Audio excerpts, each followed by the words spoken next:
leader and or the whip of Shiv Sena political party for the purpose of deciding the present disqualification petition.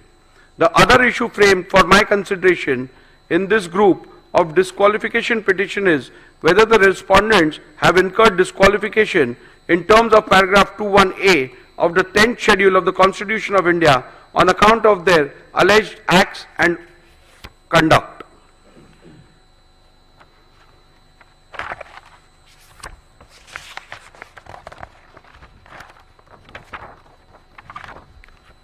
Paragraph 84 deals with the principles which have been laid down by the Honorable Supreme Court. I am not going to read out those are a part of my order. I'll come to paragraph number 85 now. Thus, what emerges from the principles laid down by the Honorable Apex Court in that the question of who the real political party is has to be considered and determined after giving due weightage to 1. The Constitution of Shiv Sena, 2. The leadership structure of the party, and 3. The legislative majority if two or more factions claim to be real political party. The question of who the real political party is hereinafter referred to as the preliminary issue. Since in these proceedings both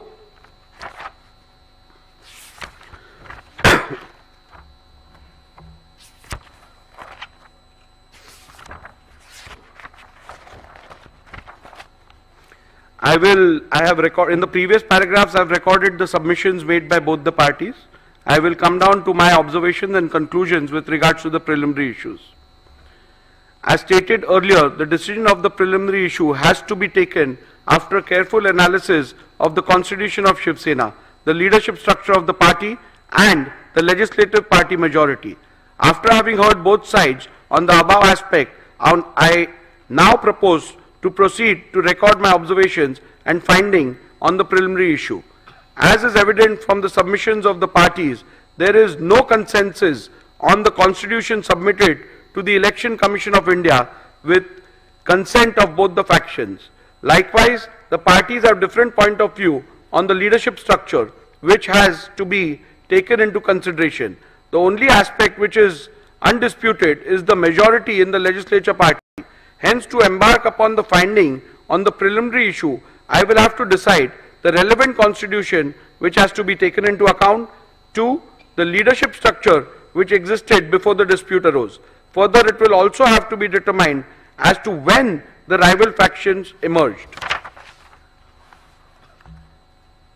Petitioner's assertion that the Constitution of the year 2018 is the relevant constitution which has to be taken into account for the purpose of determining the preliminary issue is based on the submission that 1. The 2018 Constitution has to be considered as both the parties have relied upon the 2018 amended Constitution and acted thereupon.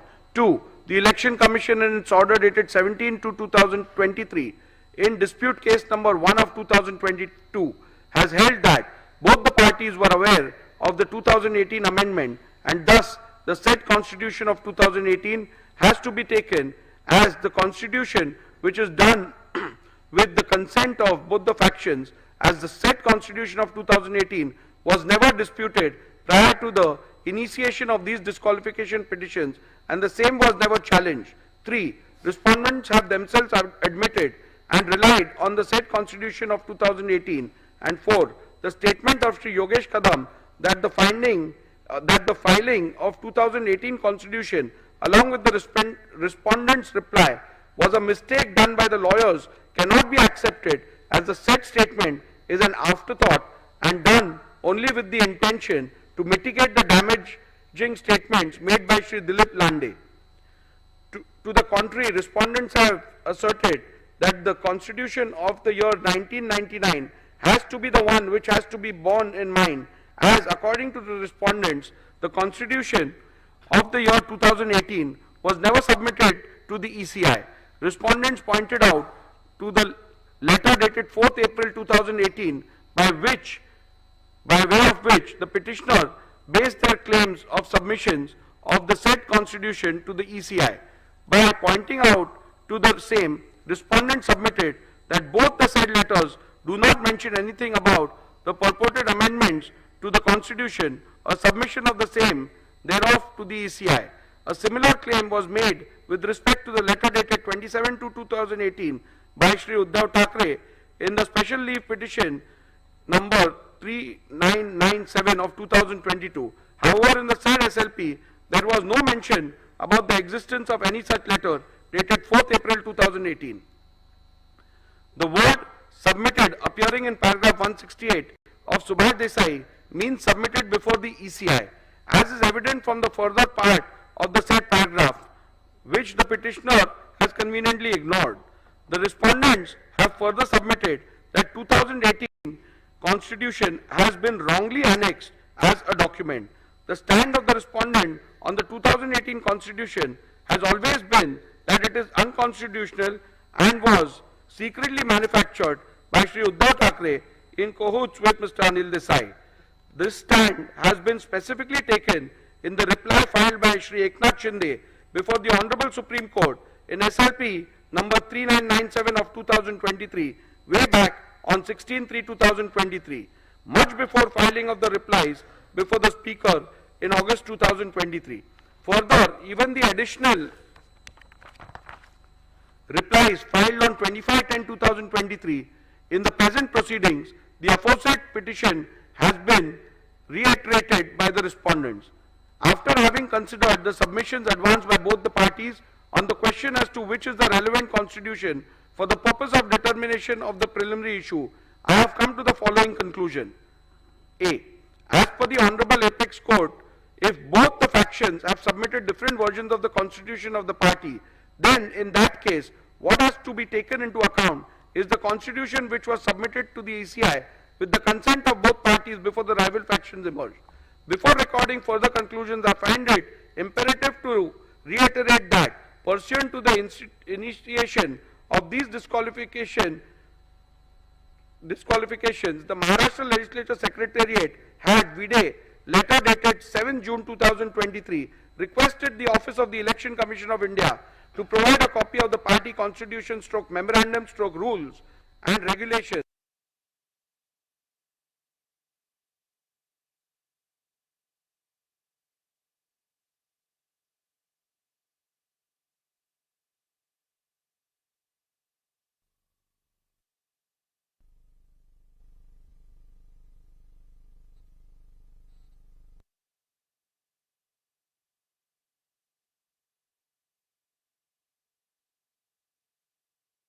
The Election Commission of India, with a letter dated 22nd June 2023, provided a copy of the Constitution and rules of Shiv Sena as available on the record of Election Commission of India.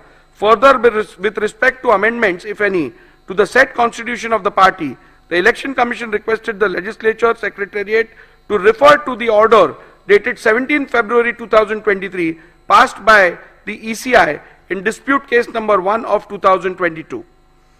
Having perused the same, it has to be noted that the copy of the Constitution of Shiv Sena provided by the ECI does not bear any date or year, but as per the ECI, that which is provided vide the reply is the only Constitution of Shiv Sena available on the record of the ECI. Further, with respect to the amendments, if any, to the said Constitution, the Election Commission, vide its order dated 17 February 2023, has held in paragraph 132 4b that the amended Constitution of 2018 is not on the record of the Commission. Thus, the petitioner's submission that the Constitution of the year 2018 has to be taken into account cannot be accepted, as I am bound to follow the directions of the Honorable Apex Court in Subhash Desai Supra, and accordingly take into account the Constitution which the Election Commission has provided.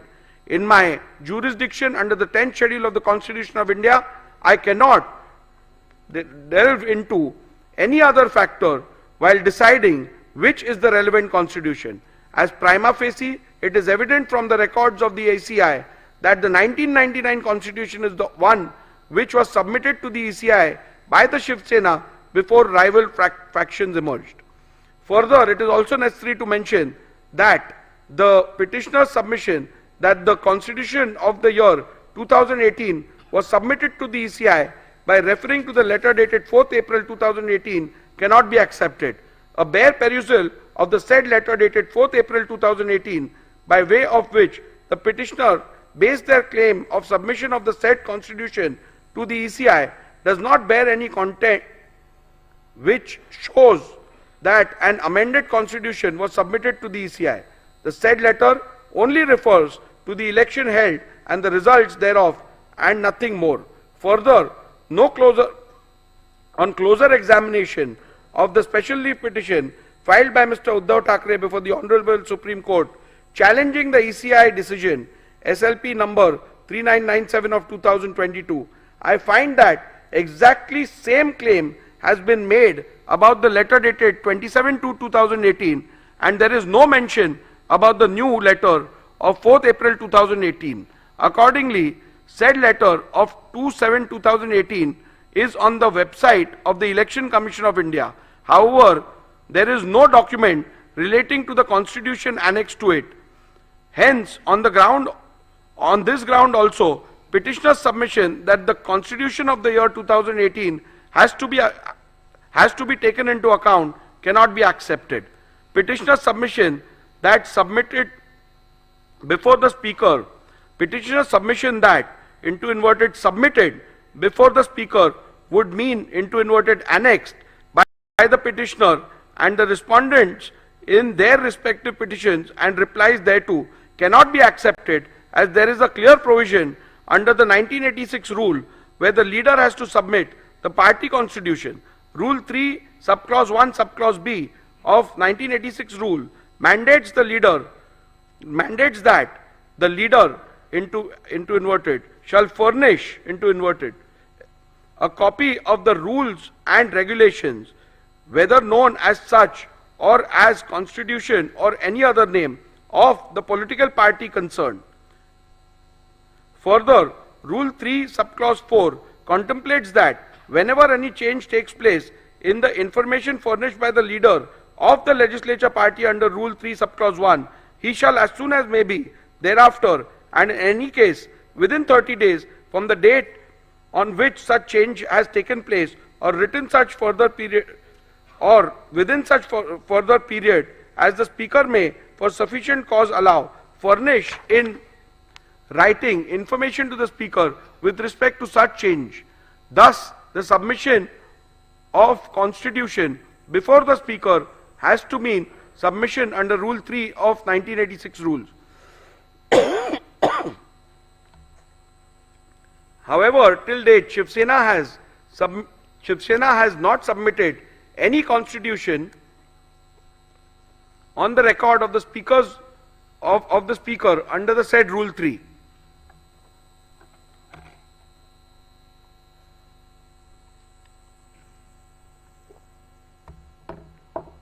In view of the above observations and finding, I need not further analyze any other submission in this regard made by the parties, and I hold that the constitution of Shiv Sena provided by Election Commission of India, vide letter dated 22nd June 2023, is the relevant constitution of Shiv Sena for determination of the preliminary issue as to which faction is the real political party.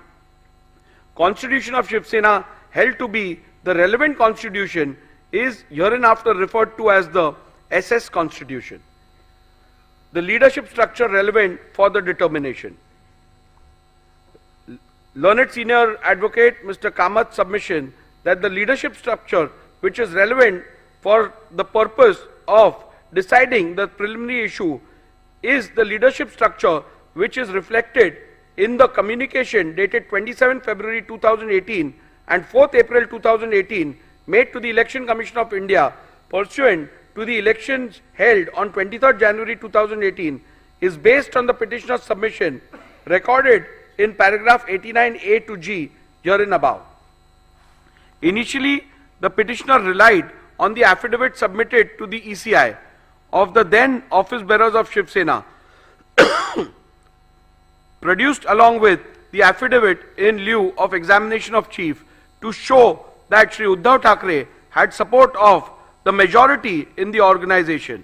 Respondents objected to such production on the ground that it is not permissible to produce affidavits of others along with petitioner's own affidavit in lieu of chief examination without the author of the said affidavits subjecting themselves to cross-examination. In any event, during the arguments, Mr. Kamath did not rely on these affidavits and limited his submissions to the 2018 leadership structure as available on the ECI website.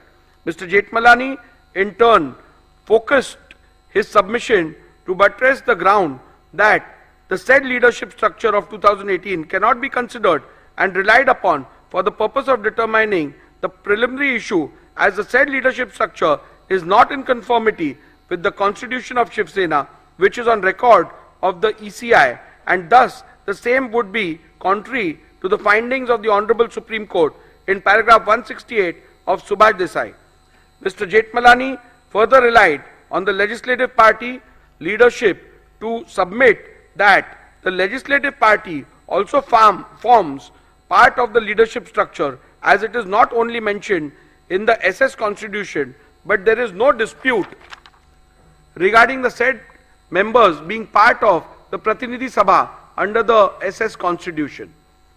After having considered the submissions advanced by both the parties on the question as to which is the relevant leadership structure for the purpose of determination of the preliminary issue, I have come to the following conclusion.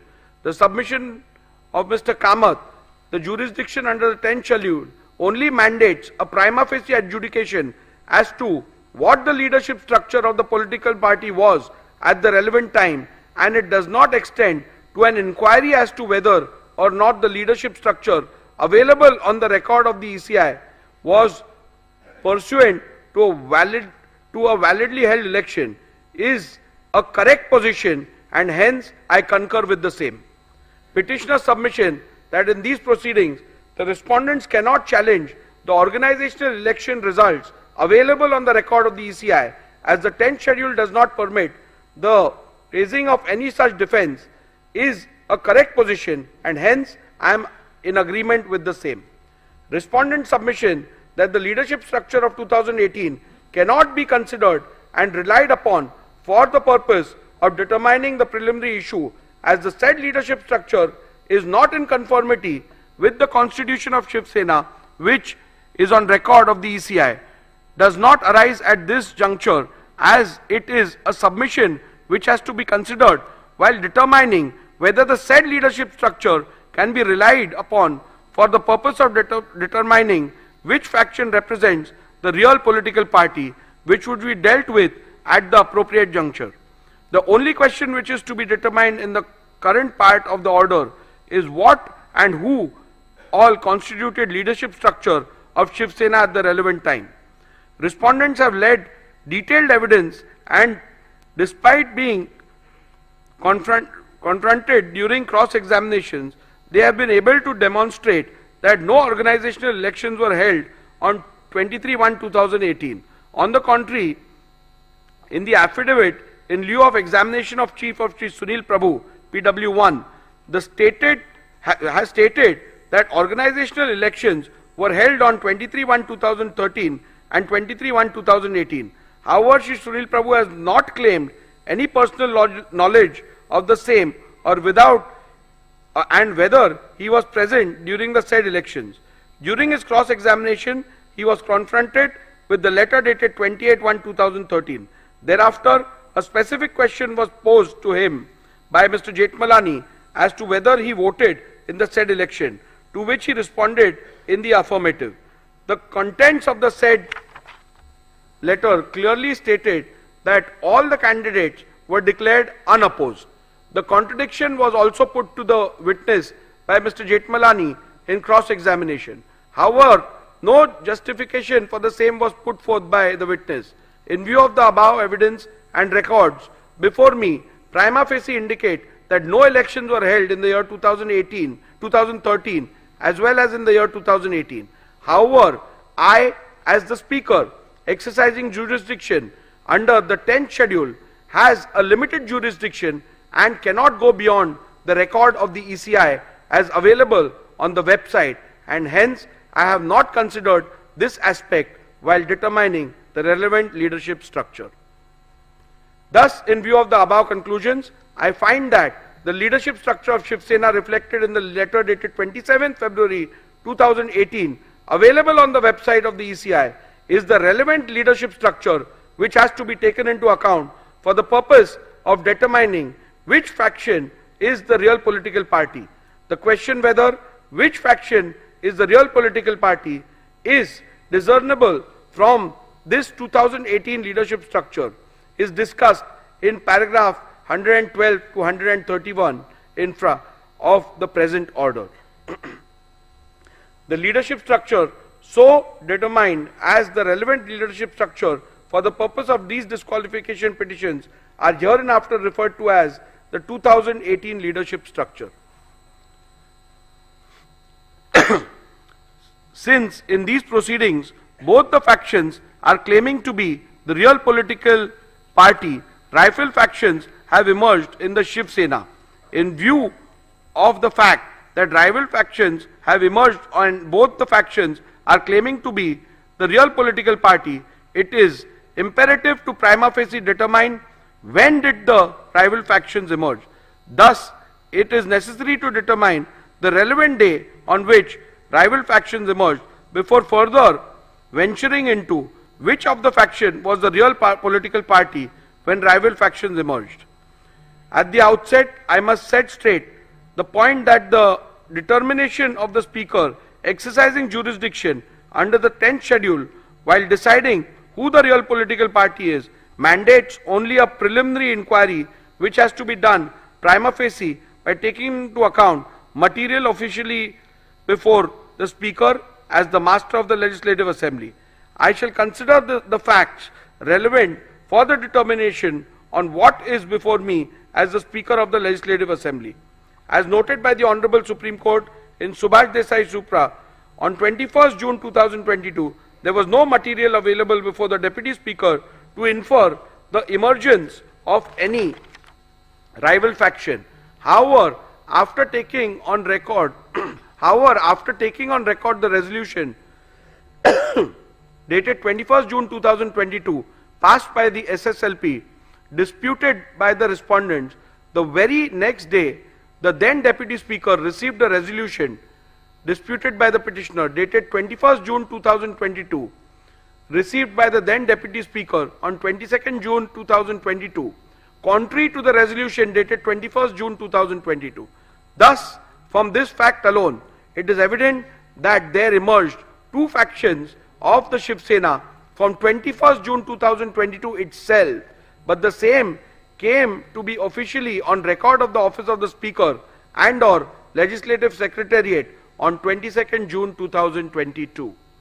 At this juncture, it is imperative to refer to paragraph 119 of Subhash Desai Supra, where the Honorable Apex Court, while discussing the legality of the recognition of leader and the whip of Shiv Sena, accorded by the letter dated 3rd July 2022, held that the Speaker ought to have taken into consideration the split that took place within the Shiv Sena, which were discernible from two sets of resolutions appointing two different leaders and whips placed on the record by Shiv Sena before the Legislature Secretariat.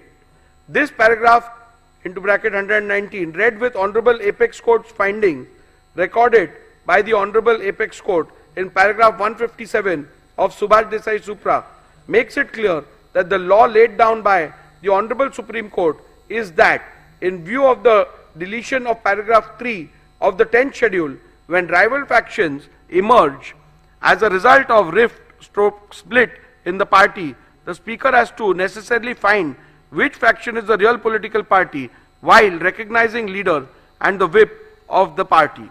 Thus, in view of the facts recorded in the preceding paragraphs and keeping in view the principles enumerated by the Honorable Supreme Court in Subhash Desai Supra as recorded in paragraph 84 herein above, I have come to the following conclusion that the emergence of the two factions of Shiv Sena can be inferred from 21st June 2022 itself, and the same came to be a matter of official record of the office of the Speaker and or the Legislature Secretariat on 22nd June 2022. Conclusion. Having decided the 1. Relevant constitution of Shiv Sena, 2. leadership structure, and 3. The relevant point for the purpose of determining the preliminary issue, I have made the following analysis, observations and determinations on the preliminary issue of which faction was the real political party when two factions emerged.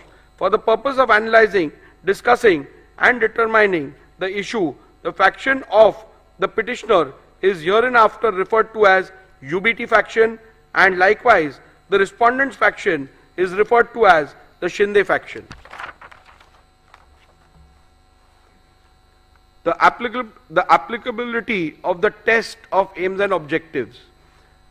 I am not going into the details of reading the applicability of the test of aims and objectives, because as you are aware that in accordance with the directions of the Apex Court and otherwise, the speaker is not required to get into the political thicket with regards to the aims and objectives of a political party. So I am restricting it to pronouncement, and you can have a look at it once you apply for the certified copy.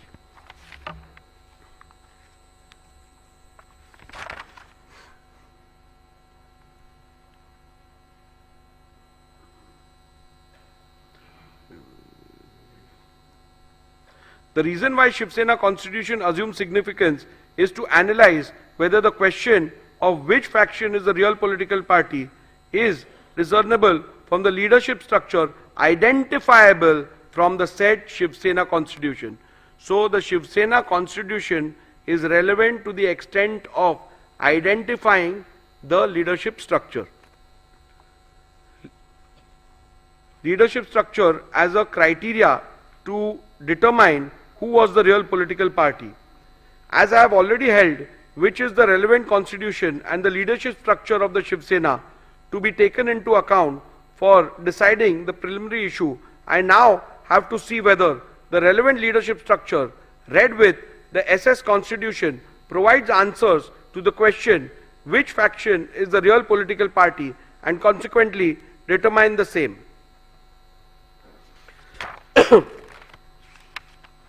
The UBT faction made, there are submissions made which have been recorded of both the sides,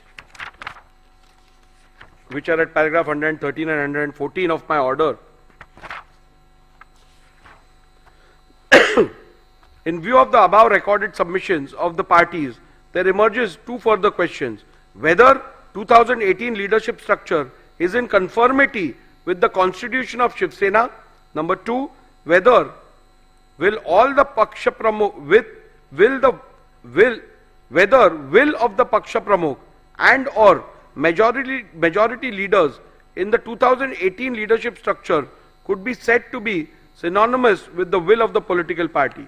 So we further have to derive get answers to two more questions. The primary one being whether 2018 leadership structure is in conformity as provided by the constitution, and number 2, whether the will of the Paksha Pramukh and or majority of the leaders reflects the will of the political party. As there are contrasting submissions on the question, it is necessary to peruse the SS constitution and the 2018 leadership structure and then record a finding as to whether the 2018 leadership structure is in conformity with the constitution of the Shiv Sena. Thus, I have taken a comparative look at the 2018 leadership structure and the SS constitution and have arrived at the following observations and conclusions. A. 2018 leadership structure mentions Shiv Sena Paksha Pramukh into bracket president as the highest office of the SSPP. However, in the SS constitution, the highest office of the Shiv Sena political party is Shiv Sena Pramukh, but the said constitution distinguishes highest office and the highest authority and provides that Rashtriya Karyakarni is the highest authority whose decision shall be final. Shiv Sena SS constitution provides that the members of the Rashtriya Karyakarni shall be called as Shiv Sena leaders and provides for a total number of 19 members, out of which 14 are to be elected by the Pratinidhi Sabha and the rest of the 5 members are to be appointed by Shiv Sena Pramukh. However, the 2018 leader structure envisages only 13 members in the Rashtriya Karyakarni, out of which 19 are to be elected and the remaining 4 are to be appointed. SS Constitution provides for a total number of 21 deputy leaders, out of which 17 are to be elected by the Pratinidhi Sabha and the rest of the 4 members are to be appointed by Shiv Sena Pramukh. However, the 2018 leaders structure envisages 33 deputy leaders, out of which 21 are to be elected and the remaining 12 are to be appointed. The 2018 leadership structure provides for 3 categories of office bearers, vis-a-vis Secretary, Samanvayak and Sanghatak. However, the constitution of Shiv Sena provides for 3 categories of office bearers, vis-a-vis President, Sarchitnis, General Secretary, Koshadhyaksha, Treasurer. From the observation recorded in the preceding paragraphs, it is evident that the 2018 leadership structure is not at all in conformity with the constitution of Shiv Sena. In view of this finding alone, it could very well be concluded that the 2018 leadership structure, which is not in conformity with the constitution of Shiv Sena, cannot be taken as the yardstick to determine which faction was the real political party at the relevant point of time. In view of the same, I have come to the conclusion that the 2018 leadership structure read with the SS Constitution does not provide a reliable outcome and or answer the question which faction is the real political party, and hence cannot be relied upon to determine the said preliminary issue. Nevertheless, I am inclined to look at the second question regarding paragraph 115 herein above, where will of the Paksha Pramukh and or majority leaders in the 2018 leadership structure could be said to be synonymous with the will of the political party, so as to not leave any stone unturned in arriving at a decision. The determination of this question arises out of the alternate submissions made by the UBT faction that the 2018 leadership structure has to be taken ex facie, and the determination of which faction was the real political party has to be solely based on the said leadership structure without a comparison of the said structure with the leadership structure provided for in the constitution of the Shiv Sena. The said proposition would run counter to the principles laid down by the Honorable Apex Court in Subhash Desai Supra, where it was specifically provided that the leadership structure which has to be taken into consideration while determining the real political party has to be identifiable by the relevant constitution. Thus, although in the light of my finding on the preceding question, the aspect need not be looked into, however, I intend to look into the said aspect any which way, considering the gravity and importance of the dispute. Hence, following are my observations, findings and conclusions on the said aspect.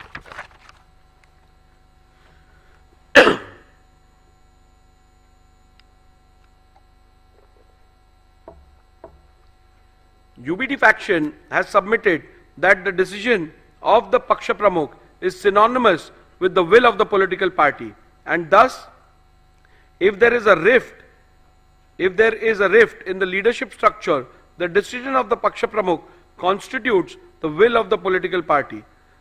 This proposition is devoid of merit, as I do not find any substance to allow the same. The reason for the same are recorded herein below. The proposition perhaps would have been a valid point if the party president was the sole repository of the decision making with respect of the policy and administration of the party. For analyzing the said submissions, a perusal of the SS Constitution was made. The SS Constitution provided that Rashtriya Karyakarni shall be the highest authority of the party, and its decision in all matters concerning the party policy and party administration shall be final. It is also to be noted that the Paksha Pramukh is only a presiding member of the said highest authority in the party, and in no way is the sole repository of decision making in the party.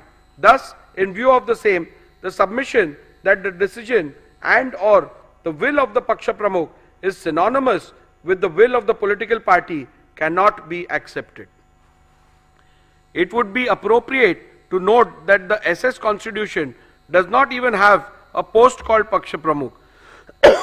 However, it was argued by the UBT faction that the nomenclature difference in the 2018 leadership structure and the SS Constitution is not a relevant factor for the purpose of deciding the preliminary issue. Even though I have held in paragraph 117 that 2000 leadership structure is not at all in conformity with SS Constitution, I shall consider this submission. The Constitution of Shiv Sena provides for Shiv Sena Pramukh. The submission of the petitioner that Shiv Sena Pramukh mentioned in the SS Constitution is the same post of Shiv Sena Paksha Pramukh termed in the 2018 leadership structure. By relying on the powers of Shiv Sena Pramukh, it was argued by the UBT faction that he is the authority under the party constitution vested with the powers to remove any member of the party. Thus, it was further argued that an authority who is vested with such power of removal reflects the will of political party with respect to removal of members from and for anti-party activities. However, a complete reading of the said provision in the party constitution reveals that the said submission is factually wrong. The said provision in relation to the powers of Shiv Sena Pramukh clearly provides that such a power is not absolute and it has to be exercised in consultation with the Rashtriya Karyakarni. Further, it has to be noted that such a power is only available to the Shiv Sena Pramukh for the purpose of removal of members mentioned in Article 8, Schedule B of the said Constitution. The said schedule does not deal with leaders of the party. Leaders of the party is given under Schedule A of the said article. Thus, Shiv Sena Pramukh does not have any power to remove any leader of the party. Thus, the submission of the petitioner that Shri Uddhav Thackeray, Vide, letter dated 30/6/2022, had removed Shri Eknath Shinde from the post of Shiv Sena leader cannot be accepted, as such power are not vested with the party president. Hence, on this ground also, the submission that the decision and or the will of the Paksha Pramukh is synonymous with the will of the political party cannot be accepted. If this proposition is accepted, then in a situation where the party president, who is also a legislator, itself defects, then he could simply escape the wrath of the 10th schedule by pleading that his decision is the will of the party. Further, if this proposition is to be accepted, it would mean that no member can ever voice concern against the party president, and the party president might possibly be able to seek disqualification against any member who questions his credibility. This would run contrary to the concept of intra-party dissent. In view of the clear and unequivocal finding of the Honorable Supreme Court at paragraph 183 to 190 of Subhash Desai, I will be falling foul of the judgment of the Honorable Supreme Court in Kyoto Holohan, wherein the constitutional validity of the 10th schedule was itself upheld on the grounds that it is not an anti-dissent law, if this proposition is accepted. I shall now proceed to consider whether the will of the majority leaders in the 2018 leadership structure is synonymous with the will of the political party. An alternate submission was made that even if the Paksha Pramukh is not accepted as the repository of the will of the political party, the decision of the leadership structure has to be construed as synonymous with the will of the political party. This proposition is also devoid of merit, and I do not find any substance in it for following reasons. In a circumstance where there is no dispute amongst the leaders identifiable by the constitution of a political party, the proposition would have held water. However, the factual matrix of the present matter is different. This is a matter where there is a dispute within the leadership structure itself. It is to be noted that in the present matter, rival factions have emerged in the legislature party, political party, and thus inevitably amongst leaders of the party as well. Thus, it would not be wise to apply this proposition in the present matter. The existence of split-stroke rift in the leadership structure is admitted by the petitioner and or the UBT faction, as can be inferred from the petitioner's affidavit in lieu of examination in chief of PW1, petitioner himself, that the leader of the UBT faction did not have the support of all the members of the 2018 leadership structure when rival factions emerged. Thus, the submission that the decision of the leadership structure has to be construed as synonymous with the will of the political party could have perhaps be applied in a situation where there is a dispute between some members of the party and the elected leadership. In such a case, the leadership of the party could have possibly taken the stand that their decision would have to be taken as the decision and will of the political party until they are so removed from the leadership structure by a mechanism recognized by the constitution of the said political party. However, as I have noted earlier, in the present matter, rival claims have emerged wherein the leadership structure about the leadership within the leadership structure about the leadership itself. In such a situation, one leader's contention that his will is the will of the political party would be contradiction in terms. Thus, when there is a vertical rift in the party and two factions within the said leadership structure emerge as a result of the said rift, leaders of either faction, both Shri Uddhav Thackeray and Shri Eknath Shinde, could equally claim to represent the will of the political party. In that case, it would not be appropriate to take their decision as the decision that carries the will and wish of the political party when the question of which faction is the political party is being considered. There possibly lies one more aspect which could be considered. Does the stand-stroke decision of the majority members of the leaders within the leadership structure, identifiable and appointed according to the constitution of the political party, could be construed as the will and desire of the political party in the event there is a dispute within the leadership structure? For the purpose of answering this question, one must look into the constitution of the political party. In an event where the party constitution provides for a mechanism to resolve a conflict of decision within the leadership structure, then in that case it would have been a guiding factor. However, if the party constitution does not provide for such a mechanism, then in that case it would not be appropriate to say that the decision of the majority leaders would have to be accepted as the one which conveys the will of the political party. This aspect need not be further considered in view of the fact that in any case UBT faction has not placed any material on record or even suggest that any meeting of the Rashtriya Karyakarni was called for where any decision in relation to the real political party was resolved so as to identify the leaders and or the whip who carried the will of the political party. Thus, in the absence of any such material, including any majority decision of the Rashtriya Karyakarni in relation to the real political party, identifying the leader and or the whip who carried the will of the political party would be an impossible task. Any conclusion reached would be without basis in law and evidence of fact. The submission that the UBT faction shall be taken as a real political party is entirely based on the conjuncture that if there will be a decision taken in relation to the political party by Rashtriya Karyakarni, then UBT faction would have had the majority.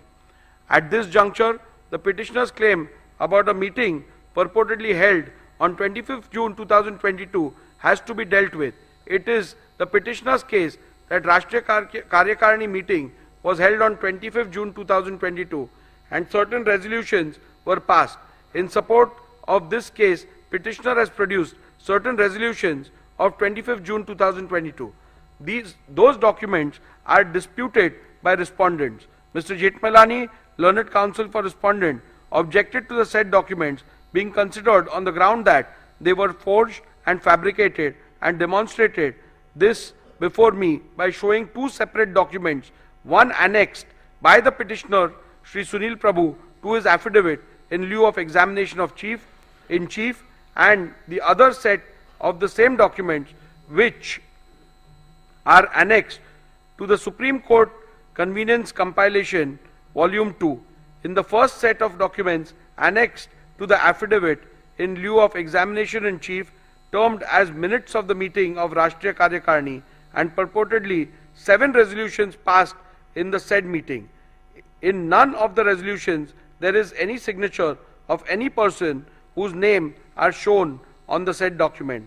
Only on page 105 of Shri Sunil Prabhu's affidavit in lieu of examination in chief, there is a sole signature of Shri Vinayak Raut, who is shown as Shiv Sena secretary.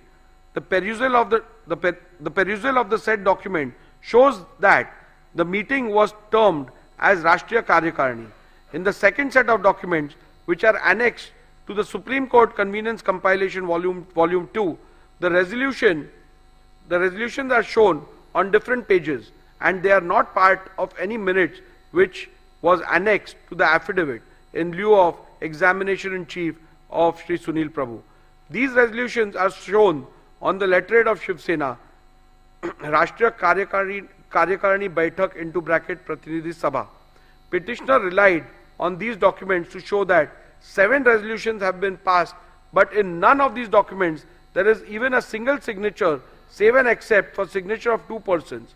The name mentioned as proposer and seconder are not even members of Rashtriya Karyakarani, like Shri Rahul Shevale, who is not a member of Rashtriya Karyakarani, who has stepped into the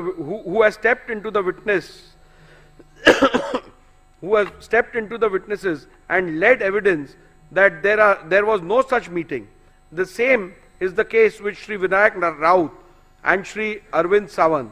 They are also not members of the said Rashtriya Karyakarani. The petitioner had claimed that the said meeting was held on 25/6/2022 at Sena Bhavan, whereas Shri Uddhav Thackeray claimed that the said meeting was held through video conference. This has been stated by Uddhav Thackeray in his submission before the Election Commission filed on 9/1/2023. This itself casts a doubt on the authenticity of the documents and holding of any such meeting of either Rashtriya Karyakarani or Pratinidhi Sabha. The petitioner himself is not sure whether it was Rashtriya Karyakarani or Pratinidhi Sabha.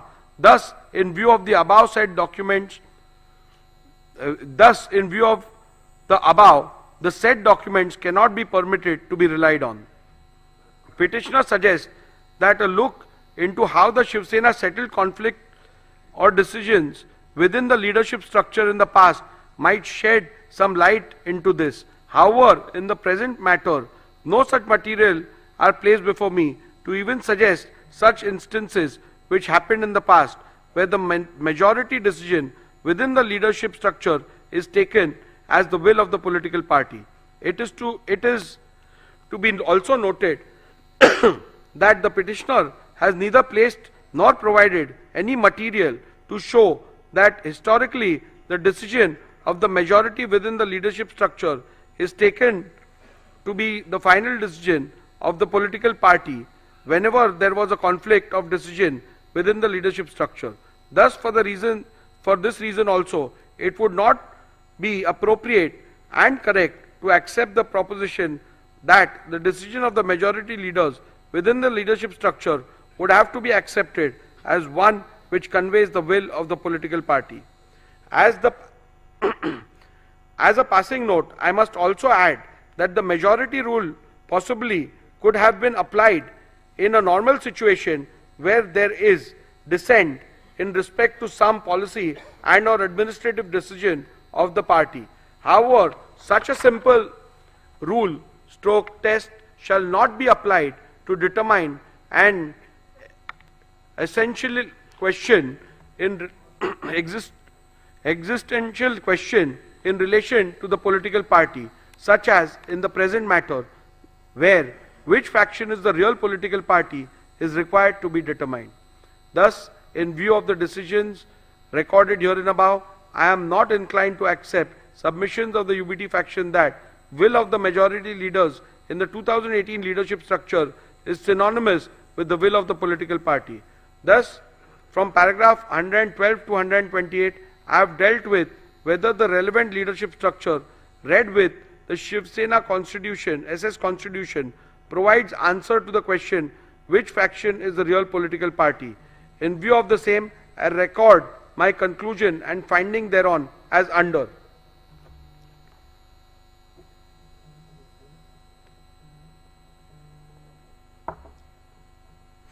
(2018) leadership structure is not at all in conformity with the constitution of Shiv Sena and thus does not provide a reliable outcome and or answer to the question which faction is the real political party and hence cannot be relied upon to determine the preliminary issue.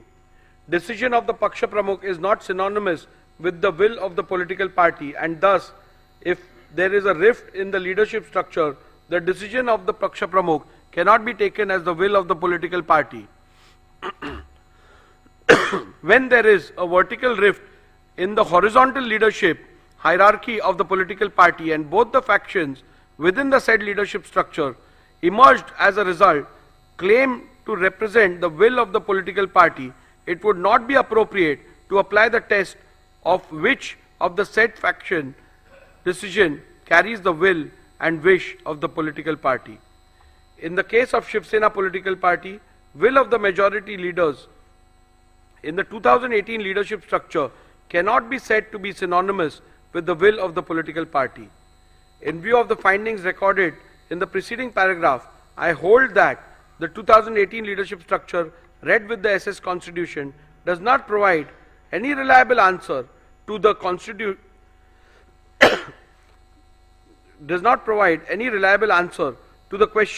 which faction is the real political party and consequently the 2018 leadership structure cannot be yardstick to determine which faction is the real political party.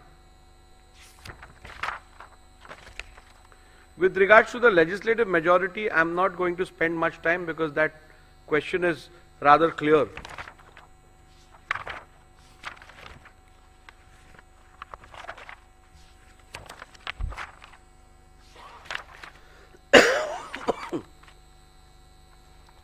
In view of the above observations and findings, I hold as follows. Which faction is the real political party is discernible from legislative majority which existed when the rival factions emerged. Legislative majority which existed when the rival factions emerged can be discerned and or inferred from 1. The Shinde faction resolution dated 21st June 2022 and 23rd June 2022 available on record of the Legislature Secretariat and the admitted position which can be inferred from the initiation of petitions against 38 legislators of Shinde faction by the UBT faction. Shinde faction had an overwhelming majority of 37 out of 55 MLAs with the when the rival faction emerged.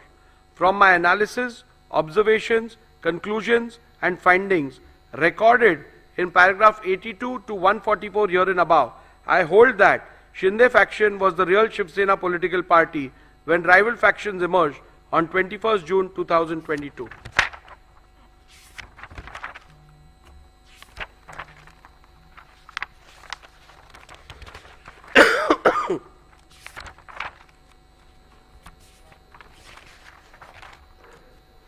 In view of my findings that the Shinde faction was the real political party when the rival faction emerged and that Shri Sunil Prabhu ceased to be the duly authorized whip from 21st June 2022, I further conclude that Shri Bharat Gogaole was validly appointed as the whip, as that was the reflection of the will of the Shiv Sena political party as on 21st June 2023.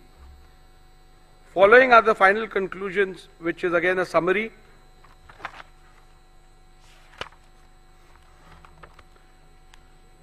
Have the respondents incurred disqualification in terms of paragraph 21A of the 10th schedule of the Constitution on account of their acts, omissions and conduct?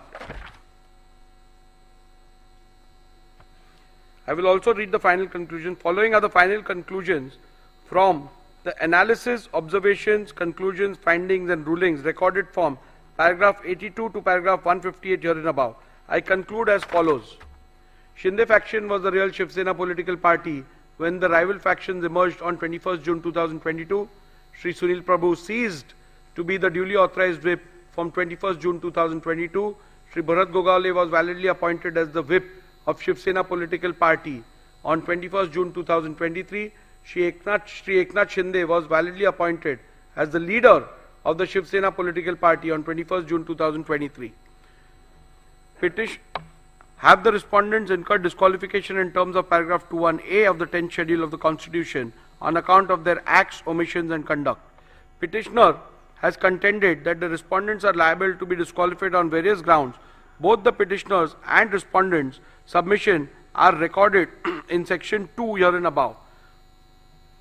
The various grounds on which the petitioner based the plea for disqualification is dealt with, where the alleged conduct of the respondent is purportedly becoming totally incommunicado, attracts disqualification under paragraph 2(1)A of the 10th schedule. Whether the alleged conduct of the respondents in purportedly becoming totally incommunicado attracts disqualification under paragraph 2 subclause 1 subclause A of the 10th schedule. The first ground on which the petitioner sought disqualification of the respondents is that the respondents became incommunicado. The submission cannot be accepted and the respondents cannot be held to be disqualified on this ground for the following reasons. The ground is a mere allegation, and apart from mere assertion that the respondents have gone incommunicado, the petitioner has not put forth any evidence or material to substantiate it. For instance, the petitioner has not provided any material about who was sought to be contacted and by whom, when such an attempt was made, etc. A mere unsubstantiated statement that the legislators have gone incommunicado cannot even be a ground to attract disqualification under paragraph 21A of the 10th schedule. When rival factions emerge in a political party, especially within the leadership, it is possible for both the factions to allege that the other faction has gone incommunicado. In such a circumstance, especially in the light of the law laid down by the apex court in Subhash Desai Supra, it would not be correct to hold any faction to have incurred disqualification for going incommunicado without first determining which of the faction is the real political party, reflecting the will of the political party. Also, having held that the Shinde faction was the real political party when the rival factions emerged, the submission of the petitioner that the respondents have gone incommunicado ceases to hold any meaning for the purpose of disqualification. On the 20th of June 2022, elections for the Legislative Council were held. In his cross-examination, Shri Sunil Prabhu, PW1, stated that all the MLAs were present for the same. In the face of this evidence, it would not be possible to accept that the legislators had gone incommunicado. Respondents have placed that they have been in touch with the UBT faction. They substantiated it by stating that Shri Milind Narvekar and Shri Ravindra Phatak, MLC, of the UBT faction, had gone to Surat and met Shri Eknath Shinde and other respondents on 21st June 2022 on the instructions of Shri Uddhav Thackeray. This fact was not denied by the petitioner Shri Sunil Prabhu when a suggestion was put to him in the cross-examination. In fact, the petitioner admitted that Shri Milind Narvekar and Shri Ravindra Phatak MLC of the UBT faction had gone to Surat and met Shri Eknath Shinde and other respondents. Also, three of the witnesses for respondents have testified that Shri Milind Narvekar and Shri Ravindra Phatak MLC of the UBT faction had gone to Surat and met Shri Eknath Shinde and other respondents. On 21st June 2022, on the instructions of Shri Uddhav Thackeray, the testimony stood the test of cross-examination and the petitioner could not establish otherwise. Thus, on this count alone, or this count also, it would not be possible to accept the legislators were incommunicado, to accept that the legislators were incommunicado. Whether the deliberate absence of the respondent in the SSLP meetings purported to be held on 21st June 2022 attracts disqualification under paragraph 21A of the 10th schedule. The second ground on which the disqualification is sought is that the respondent deliberately remained absent in the SSLP meeting held on 21st June 2022. Petitioners relied on the attendance sheet register of the meeting dated 21st June 2022. After having considered the submission advanced on this ground, I hold that respondents cannot be held to be disqualified on this ground. In view of my conclusion that 1. The Shinde faction was the real political party when factions emerged, and 2. Shri Sunil Prabhu ceased to reflect the will of the political party from the moment the faction emerged. Thus, it would not be correct to say that Shri Sunil Prabhu had any authority to call any meeting of the SSLP.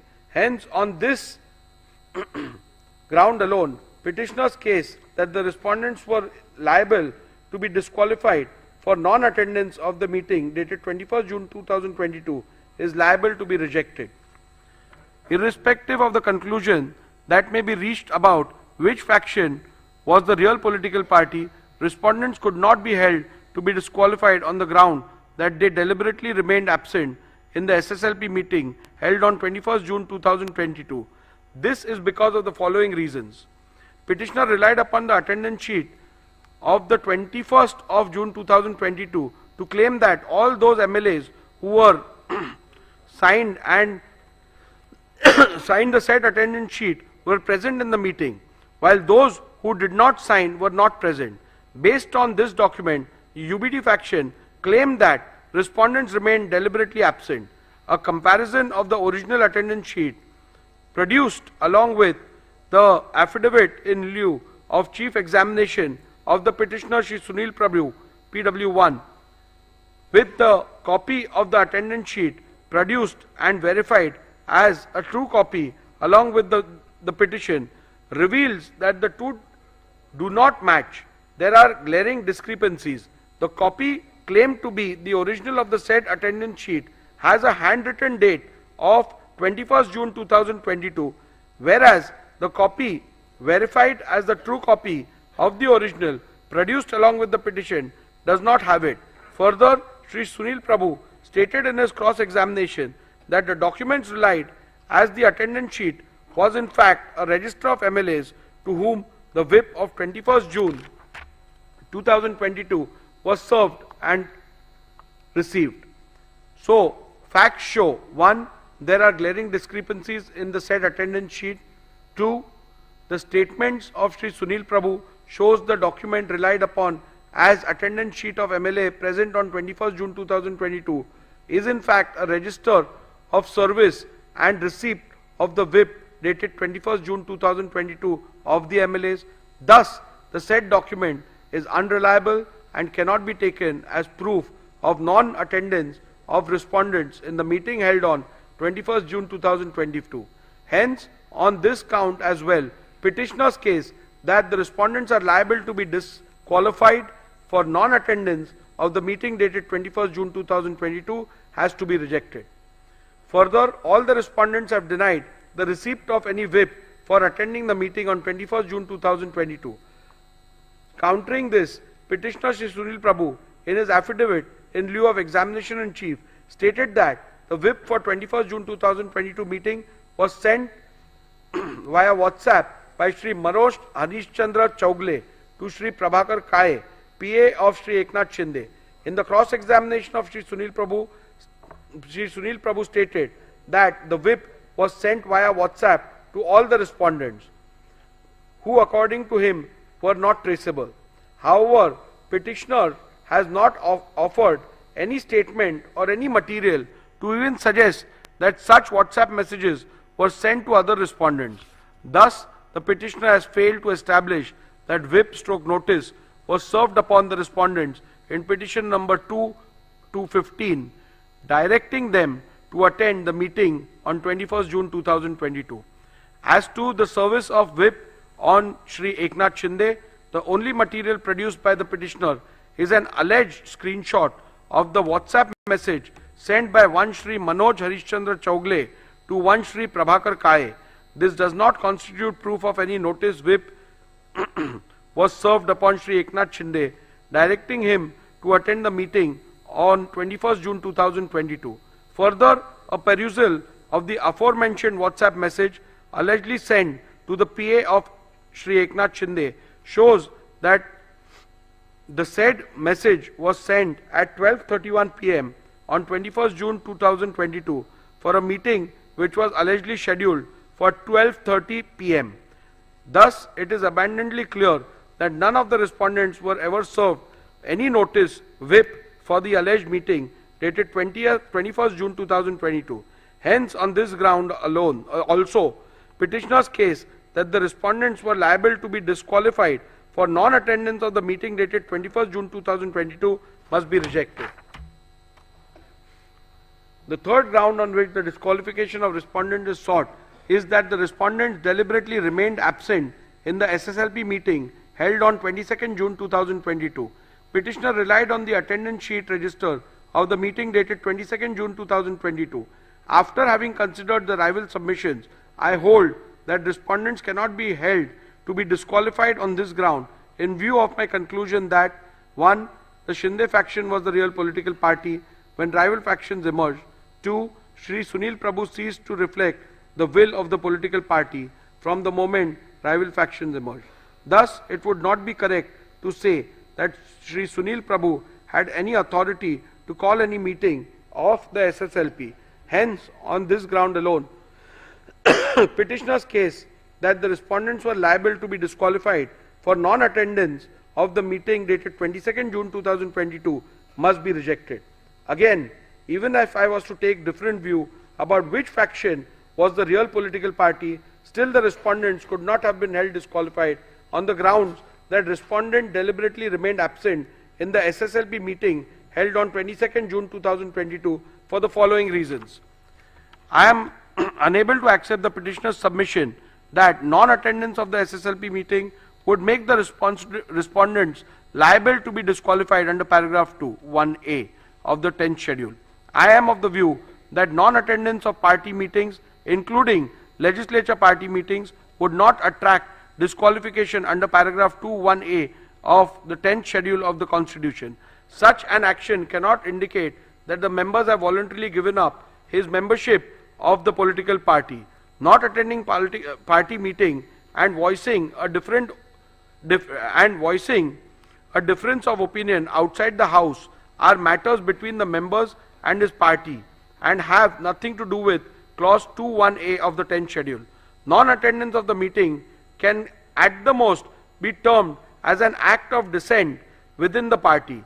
If viewed as a form of expression, it would be protected by freedom of speech and expression, which includes dissent and is not only an integral part of fundamental rights under Article 14, 19 and 21 of the Constitution, but is an aspect of the basic structure of the Constitution also. Therefore, even if the alleged non-attendance is seen as an expression of dissatisfaction, it cannot be treated as conduct attracting disqualification within the purview of paragraph 2(1)(a) of the 10th schedule. Further, I find the petitioners reliance on Shriman Bayasaheb Patil versus Karnataka Legislative Assembly 2020 2 SCC 595 is misplaced, as in that matter the disqualification was not only on the grounds of non-attendance of a party meeting but was found to attract disqualification when considered with the surrounding circumstances, such as non-attendance of the assembly session along with non-attendance of meetings. Petitioner relied upon the attendance sheet of the 22nd June 2022 to claim that all those MLAs who had signed the said attendance sheet were present in the meeting, while those who did not sign were not present. Based on this document, UBD faction claimed that respondents remained deliberately absent. A comparison of the original attendance sheet produced along with the affidavit in lieu of chief examination of the petitioner Shri Sunil Prabhu PW1 with the copy of the attendance sheet produced and verified as a true copy along with the petition reveals that the two do not match. There are glaring discrepancies. The copy claimed to be the original of the said attendance sheet has a handwritten portion on top in which it is not which is not present in the copy annexed to the petition, verified as the true copy of the original. The original of the said attendance sheet has 17 signatures, and in the copy annexed in the petition, verified as true copy of the original, has only 15 signatures. Thus, glaring discrepancies in the said attendance sheet makes the said document unreliable and hence cannot be taken as proof of deliberate non-attendance of respondents in the meeting held on 22nd June 2022.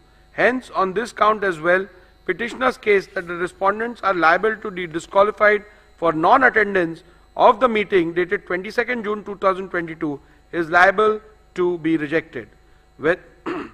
In view of my conclusions reached above and the findings that the Shinde faction was the real political party when rival factions emerged, it would not be correct to say that respondents have incurred disqualification under paragraph 21A and the 10th schedule by passing the resolution dated 21st June 2022.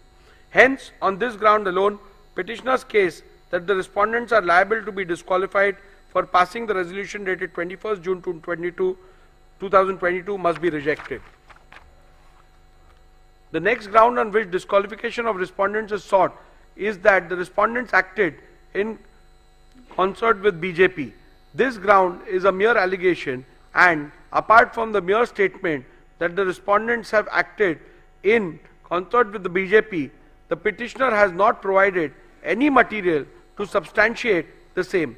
Thus, a bald, unsustained statement that the legislators have acted in concert with the BJP cannot be a ground to attract disqualification under paragraph 21A of the 10th schedule. The next ground on which the petitioner seeks the respondents' disqualification is that they made anti-party, anti-coalition statements. Again, this ground is a mere allegation, and apart from a mere statement that the respondents have made anti-party, anti-coalition statements, the petitioner has not provided any material to substantiate the same. Newspaper/media reports relied on the petitioner cannot be taken as conclusive evidence of anti-party activities. It can at the most only be only considered hearsay. Thus, a mere unsubstantiated statement cannot be ground to attract disqualification under paragraph 21A of the 10th schedule. In conclusion, I would like to make some observations about dissent, indiscipline, and what acts as indiscipline would attract disqualification under the 10th schedule. If some member or members in a given case go overboard and make some statements or do some acts which may be considered indiscipline, it would be for political party to deal with them appropriately. Looking at the degree and gravity of the indiscipline, the concerned member may be censored, admonished, or reprimanded or given a mere extreme punishment such as suspension or expulsion from the party as may be warranted by party rules. The 10th schedule is not intended as a device to be used for imposing intra-party discipline, much less for administering the party. No party leadership can use the provisions of the 10th schedule as a deterrent to stifle the collective dissent of large number of members by threatening them with disqualification under the 10th schedule. In a given case, when a tussle for leadership arises between leaders in a political party, the elected members, as indeed the common party workers, usually cannot remain mute onlookers. They are compelled to choose sides. Wherever whatever else may be the consequences of this action or inaction, the parties cannot expect that the high office of the speaker can be used to eradicate opposition or quell dissent in party ranks by employing the mechanism of the 10th schedule. In any case, the speaker has no role to play in this game of political tussle between warring party leaders. The speaker merely goes to the letter of the law and the spirit behind introduction of penal consequences in the 10th schedule, which in my considered view is to preserve the democratic foundations of the legislature or the parliament. I must keep in mind this object underlying the 10th schedule and ensure that the dispute falls within the provisions of paragraph 21A and B, and that his powers are not sought to be invoked with ulterior motives for party gain. In view of my conclusions and findings recorded herein above, petition number 1 to 16 of 2022 are hereby dismissed.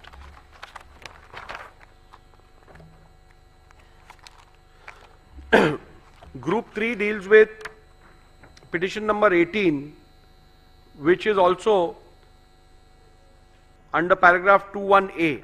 So I am only reading the operative part because the preliminary issues, the ruling will be the same on that. So I'll go to the operative part of it. You can deal with the judgment order with regards to the other aspects. Yeah. In view of my conclusion and findings recorded herein above, petition number 18 of 2022 is hereby dismissed.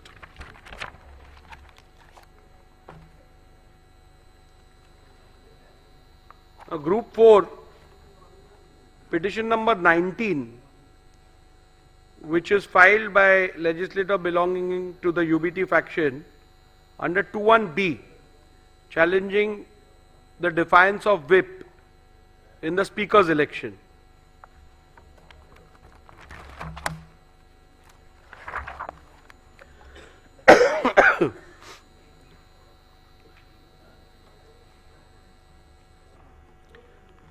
Petitioner has contended that the respondents are liable to be disqualified on various grounds. Both the petitioners and respondents' submission are recorded in section 2 herein above. However, the prayer for disqualification in the present petition is restricted to the alleged violation of whip dated 2nd July, allegedly issued by the petitioner in respect of the election of the speaker held on 3rd July 2022. Other averments are all representations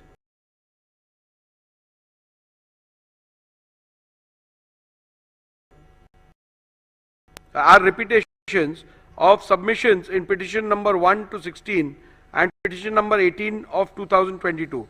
Thus, my finding thereof may be read and referred to in respect of the averments under paragraph 2, subclause 1, subclause A of the 10th schedule. Thus, the only ground on which the petitioner sought disqualification of respondent is that the respondent has violated the whip dated 2nd July, allegedly issued by the petitioner in respect of election of the speaker held on 3rd July 2022. The submission cannot be accepted. This submission cannot be accepted, and the respondents cannot be held to be disqualified in view of my conclusion in respect of the real political party, that the Shinde faction was the real political party when the rival faction emerged, and Sri Sunil Prabhu ceased to reflect the will of the political party from the moment rival factions emerged. Thus, it would not be correct to say that Sri Sunil Prabhu has any authority to issue any whip on 2nd June 2022. Hence, on this ground alone, petitioner's case that the respondents are liable to be disqualified for violation of whip dated 2nd July 2022 must be rejected. Irrespective of any conclusion that may be reached about which faction was the real political party, respondents could not be held to be disqualified on the ground that they violated the whip dated 2nd July 2022. This is because of the reasons recorded herein below. The petitioner has failed to prove the service of whip dated 2nd July 2022. Petitioner Shri Sunil Prabhu PW1 in his affidavit in lieu of examination in chief deposed that the whips dated 2nd July 2022 were sent by email to the email address of the respondents. He stated that Shri Vijay Joshi, an employee working in the Shiv Sena Vidhimandal Karyalay, Vidhan Bhavan, was instructed to send the whip. He further deposed that 2 whips dated 2nd July 2022 were sent by Shri Vijay Joshi to the respondents in disqualification petition number 19 and 21 of 2022. We did 3 emails dated 2nd July 2022. The said emails were produced along with the affidavit in lieu of evidence in chief. He further stated that email addresses of the respondents were taken from the email addresses mentioned in the official list of members of Maharashtra Legislative Assembly 2023 or as mentioned in a list furnished by the advocates for the respondents. We did the email dated 21st September 2023. Shri Vijay Joshi, PW2, specifically filed affidavits in lieu of examination of chief and deposed that he was working in the Shiv Sena Vidhimandal Karyalay, Vidhan Bhavan, in June 2022 and on instructions of Shri Sunil Prabhu sent 2 whips dated 2nd July 2022 to the MLA of Shiv Sena Legislature Party. We did 3 emails. He produced printouts of email dated 2nd July 2022 along with whip dated 2nd July 2022. However, during the cross-examination of Shri Vijay Joshi, PW2, he deposed that one computer operator printed the whip dated 2nd June 2022 and he along with 2 peons distributed the whip to all the legislators of Shiv Sena. Further, he also deposed during cross-examination that acknowledgements were taken.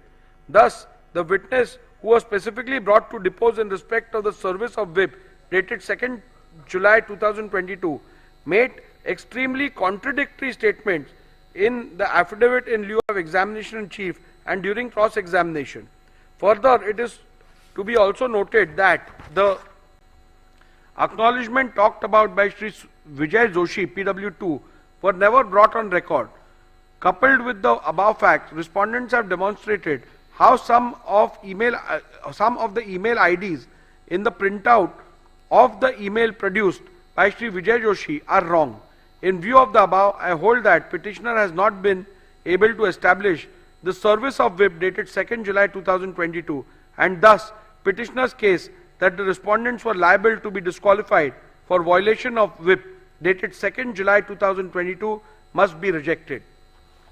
Rule 3 subclause 5 of the members of Maharashtra Legislative Assembly disqualification on the grounds of defection rule 1986 provides that where a member belonging to any political party votes or abstains from voting in the assembly contrary to the directions issued by such political party or by any person or authority authorized by it in this behalf without obtaining in either case the prior permission of such political party, person or authority, the leader of the legislative party concerned, or shall as soon as may be thereafter and in any case within 30 days from the date of such voting or abstention inform the speaker as in form 2 whether such voting or abstention has or has not been condoned by such political party, persons or authority. From the record of the Legislature Secretariat, it is seen that the petitioner and or UBD faction has not complied with this rule. Thus, on this ground also, petitioner's case that the respondents were liable to be disqualified for violation of whip dated 2nd July 2022 must be rejected. The Honorable Supreme Court in Kyoto Holohan and others at paragraph 123 SCC has held that, keeping in view the consequences of the disqualification, i.e. termination of the membership of a house, it would be appropriate that the directions or whip which results in disqualification under paragraph 21b is so worded as to clearly indicate that voting or abstaining from voting contrary to the said direction would result in incurring the disqualification under paragraph 21b of the 10th schedule, so that the member concerned has foreknowledge of the consequences following from the conduct in voting or abstaining from voting contrary to such a direction. A perusal of the whip dated 2nd June 2022 shows that the whip dated 2nd June 2022 does not contain any words which would indicate that the said whip, if not allowed, would result in the disqualification. Thus, on this count as well, petitioner's case that the respondents were liable to be disqualified for violation of the whip dated 2nd June 2022 must be rejected. At this juncture, I intend to look into respondent submission that a whip cannot be issued in an election to the post of speakers has to be considered, even though the learned counsel for the petitioner submitted that in normal course of events no whip is issued for the election of the post of the speaker, but he submitted that the election held on 3rd July 2022 was not in normal course, but it was crucial event linked to the sustenance of the government. Petitioner further submitted that in any election where a candidate has been set up by the political party, then in that case the directions of the political party are binding on the legislator in important elections. At the outset itself, I must state that the record that the petitioner's submission that in a speaker's election candidates are set up by a political party is factually wrong. As a convention, the candidates are not usually seen as candidates set up by political party. In the present case also, Sri Rajan Salvi was not set up as a candidate of Shiv Sena, but his notice of nomination was moved by a legislator affiliated to the NCP and seconded by legislator affiliated to the INC. This clearly indicates that candidates for the election of speaker are not set up by political parties. In view of the same, the petitioner's own submission, a whip could not have been issued in the election of a speaker as the candidate was not set up by any political party. In view of my conclusions and findings recorded herein above, petition number 19 of 2022 is hereby dismissed.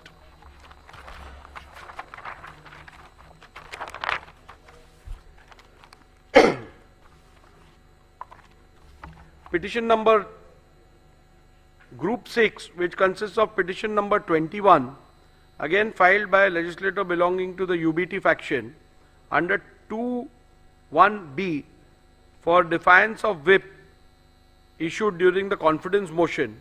I will only read the operative part and you can refer to the judgment for the details. The preliminary issue has already been decided in the previous orders, so that will apply to this as well. In view of my conclusions and findings recorded herein above, petition number 21 of 2022 is hereby dismissed.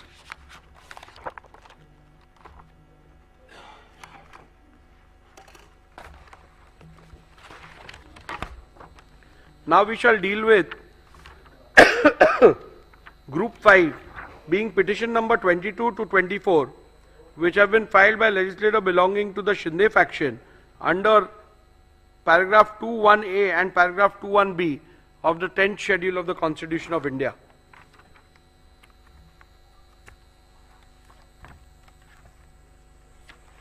Again, here I am not dealing with the preliminary issue which has already been ruled in the previous order. So I will directly go. Disqualification petition number 20 and 22 to 34 of 2022 has been filed by the petitioner Shri Bharat Gogaole against Shri Nitin Chandrakant Deshmukh and 13 other members of the 14th Maharashtra Legislative Assembly under paragraph 21A and paragraph 21B of the 10th schedule of the Constitution, inter alia on the following grounds: that A. Respondents have by their conduct voluntarily given up their membership of the SSLP, and 2. Respondents have voted against the whip issued on 3rd July 2022, wherein all members of the SSLP were issued directions to vote in favor of the confidence motion held on 4th July 2022.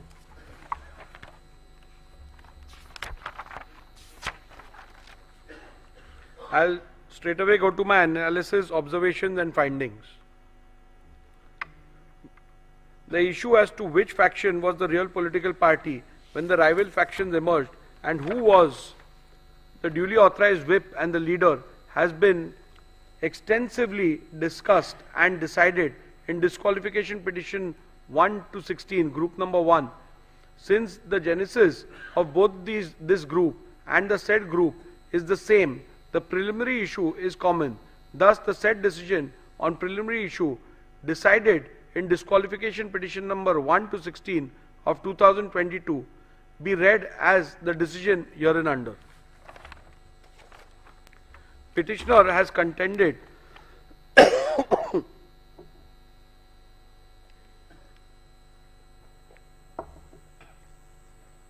Petitioner has contended that the respondents are liable to be disqualified under paragraph 21A of the 10th schedule. This submission cannot be accepted and the respondents cannot be held to be disqualified on the grounds for the reasons that this ground is a mere allegation, and apart from mere assertion that the respondents have voluntarily given up the membership of SSLP, the petitioner has not put forth any evidence or material to substantiate it. A mere unsubstantiated statement that the legislators have voluntarily given up the membership cannot be a ground to attract disqualification under paragraph 21A of the 10th schedule. I have perused my record as well as a copy of the whip issued by the petitioner, which is signed by the petitioner as Chief Whip and Shri Eknath Shinde as the leader of the legislature party. Though the petitioner tried to show that the said whip was served and delivered on the respondents, the petitioner has failed to prove the service of the whip on each and every MLA of Shiv Sena. I have also examined in detail the cross-examination of the petitioner, Shri Bharat Gogaole, and have found major inconsistency in the answers regarding physical service of the whip, and therefore this evidence cannot be accepted.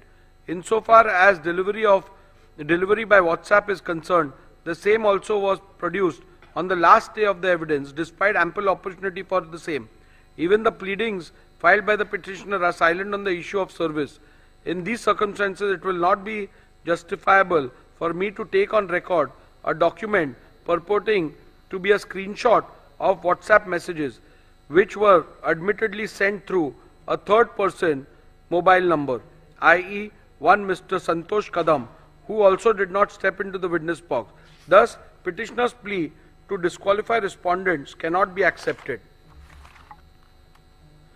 The Honorable Supreme Court in Kyoto Holyan at paragraph 123 SCC has held that, keeping in view the consequences of the disqualification, termination of the membership of a house, it would be appropriate that the decision of whip which results in such disqualification under paragraph 21B is so worded as to clearly indicate that voting or abstaining from voting contrary to the said directions would result in incurring the disqualification under paragraph 21B of the 10th schedule, so that the member concerned has foreknowledge of the consequences following from his conduct in voting or abstaining from voting contrary to such a direction.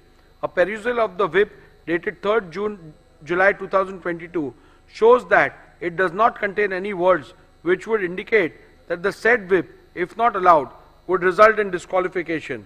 Thus, on this count as well, the petitioner's case that the respondents are liable to be disqualified for violation of whip dated 3rd July 2022 must be rejected. Rule 3 subclause 5 of members of Maharashtra Legislative Assembly, disqualification on grounds of defection rule 1986, provides that where a member belonging to any political party votes or abstains from voting in the assembly contrary to any directions issued by such political party or by any person or authority authorized by it in this behalf without obtaining in either case the prior permission of such political party, person or authority, the leader of the legislature party concerned, or shall as soon as may be thereafter and in any case within 30 days from the date of such voting or abstinence, inform the speaker as in form 2 whether such voting or abstinence has or has not been condoned by such political party, person or authority. From the records of the legislature secretariat, it is seen that the petitioner has not complied with this rule. Thus, on this ground also petitioner's case that the respondents are liable to be disqualified for violation of whip dated 2nd July 2022 must be rejected. In view of my conclusion, the findings recorded herein above, petition number 20 and 22 to 34 of 2022 are hereby dismissed.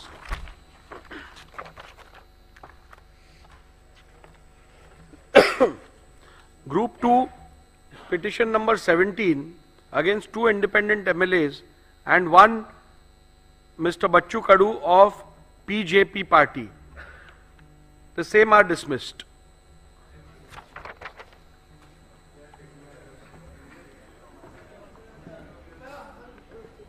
Yeah, you can apply for certified copies. We'll provide you with a mail as well as hard copies.